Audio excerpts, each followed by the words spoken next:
O Império Português, um titã marítimo do século XVI, deveu muito do seu sucesso à audácia e à inteligência estratégica de um homem, Afonso de Albuquerque. Ele foi um dos mais notáveis navegadores e estrategistas militares de sua época, cujas ações moldaram o curso da história. Nascido à sombra do movimentado Porto de Lisboa, Albuquerque se tornou um nome sussurrado com admiração e temor por todo o Oceano Índico. Desde jovem, ele foi imerso no mundo das navegações e das aventuras marítimas, o que o preparou para os desafios que enfrentaria mais tarde. Ele foi um conquistador, um líder visionário que sonhava com canhões portugueses estrondando das muralhas de fortalezas que se estendiam da África ao extremo Oriente. Sua visão era clara: estabelecer um império que controlasse as rotas comerciais mais lucrativas do mundo. Sua ambição implacável, sua crença inabalável no destino de Portugal, o impulsionaram a conquistar, a construir e, por fim, a deixar uma marca indelével no cenário mundial. Albuquerque não apenas sonhava grande, mas também tinha a habilidade e a determinação para transformar esses sonhos em realidade. Dos mercados de especiarias de Goa aos estreitos estratégicos de Malaca, o nome de Albuquerque se tornou sinônimo de poder português. Ele compreendia a importância de controlar esses pontos estratégicos para garantir a supremacia de Portugal no comércio de especiarias. Ele era um mestre tanto da espada quanto da pena, um diplomata astuto que entendia a importância das alianças, bem como da conquista. Albuquerque sabia que a força bruta não era suficiente. Era necessário também ganhar corações e mentes. Ele vislumbrou um império português construído não apenas na força militar, mas em uma rede de feitorias fortificadas, uma cadeia de comando que se estendia pela vastidão do Oceano Índico. Essas feitorias não eram apenas postos comerciais, mas também bastiões de poder e influência. A história de Albuquerque não é apenas sobre campanhas militares e expansão territorial, mas também sobre uma relação complexa e frequentemente turbulenta com seu próprio rei. Ele frequentemente se encontrava em desacordo com a coroa, lutando para implementar sua visão. Ele foi um homem à frente de seu tempo, defendendo a autonomia colonial muito antes de tais ideias serem comuns. Albuquerque acreditava que as colônias deveriam ter um grau de independência para prosperar e se desenvolver. Seus confrontos com a coroa portuguesa revelam um homem movido por um profundo senso de propósito, uma convicção de que ele, e somente ele, sabia o que era melhor para o império florescente de Portugal. Ele estava disposto a desafiar a autoridade real para seguir o que acreditava ser o melhor caminho. Esta é a história de Afonso de Albuquerque, o Leão dos Mares, o arquiteto da dominação portuguesa na Ásia, cujo legado continua a ressoar séculos após sua morte. Seu impacto foi tão profundo que ainda hoje, seu nome é lembrado como um símbolo de coragem e visão estratégica. O destino de Afonso de Albuquerque estava entrelaçado com o mar desde o seu nascimento. Desde cedo, o mar não era apenas uma paisagem distante, mas uma presença constante em sua vida. Nascido em 1453 em Alhandra, a um passo de Lisboa, ele entrou em um mundo cheio de histórias de exploração e descoberta. A pequena vila de Alhandra, com suas ruas de paralelepípedos e casas modestas, era um lugar onde as histórias de aventuras marítimas eram contadas ao anoitecer.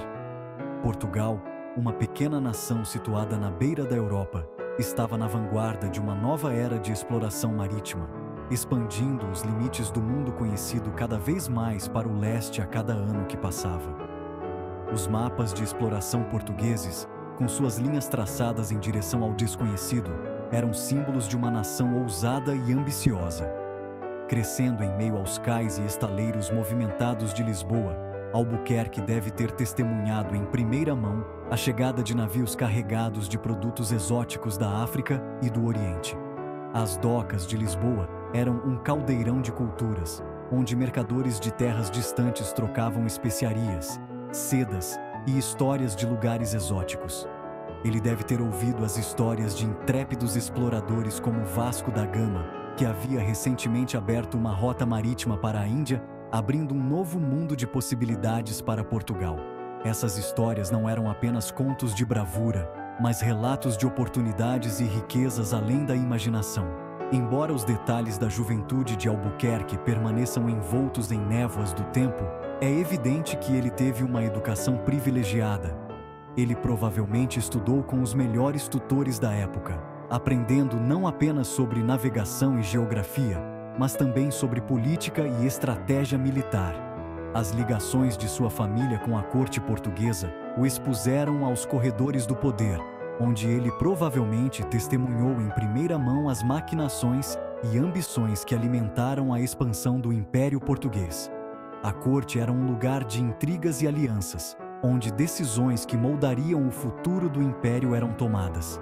Era um ambiente que nutria suas próprias ambições, alimentando seu desejo de deixar sua marca no mundo. Ele sonhava com conquistas e glórias, inspirado pelas histórias de heróis e exploradores que vieram antes dele.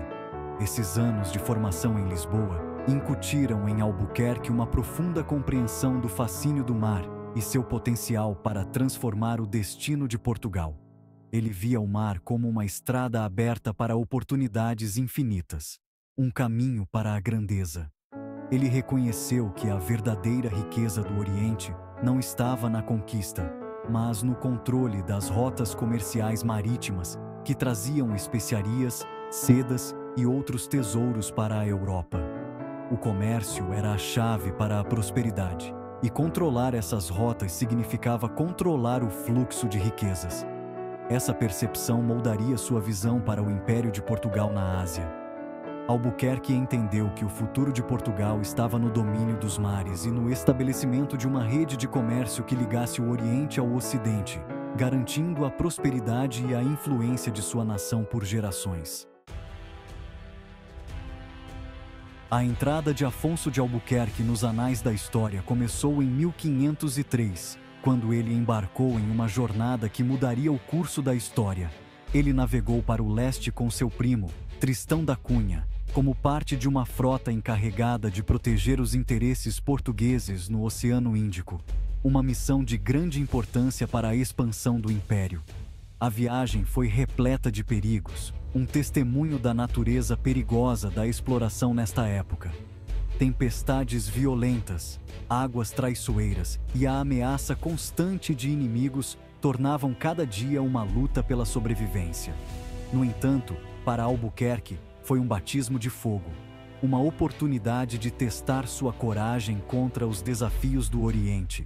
Ele se destacou como um líder nato, ganhando o respeito de seus homens e o temor de seus adversários. Ao longo da costa leste da África, Albuquerque demonstrou sua perspicácia estratégica pela primeira vez. Ele estudou cuidadosamente o terreno e as rotas marítimas, sempre buscando uma vantagem tática. Ele reconheceu a importância de garantir portos-chave para controlar o fluxo do comércio e estabelecer uma presença portuguesa. Cada porto capturado era um passo a mais na consolidação do poder português na região. Ele liderou ataques ousados a assentamentos árabes, interrompendo suas redes comerciais e estabelecendo o domínio português. Suas táticas eram inovadoras e muitas vezes surpreendiam seus inimigos. Um momento crucial ocorreu em Socotra, uma ilha estrategicamente localizada na entrada do Mar Vermelho. A captura desta ilha foi um golpe significativo para os adversários de Portugal. Aqui, Albuquerque supervisionou a construção de uma fortaleza, um símbolo do poderio português projetado para sufocar as rotas comerciais árabes. A fortaleza não era apenas uma estrutura defensiva, mas também um ponto de controle vital. Esse sucesso inicial demonstrou a compreensão de Albuquerque sobre a interconexão entre comércio, diplomacia e poderio militar no Oriente. Ele sabia que o controle do comércio era a chave para a supremacia. Essas primeiras expedições foram apenas um prelúdio para o grande palco no qual Albuquerque em breve faria seu nome. Ele estava apenas começando a mostrar seu verdadeiro potencial como comandante. Ele retornou a Portugal em 1504, Com sua reputação como um comandante capaz solidificada, sua chegada foi celebrada e ele foi recebido como um herói. As experiências que ele adquiriu, as lições aprendidas no cadinho do Oceano Índico, se mostrariam inestimáveis enquanto ele se preparava para suas aventuras mais ousadas. Albuquerque estava destinado a deixar uma marca indelével na história da navegação e da exploração.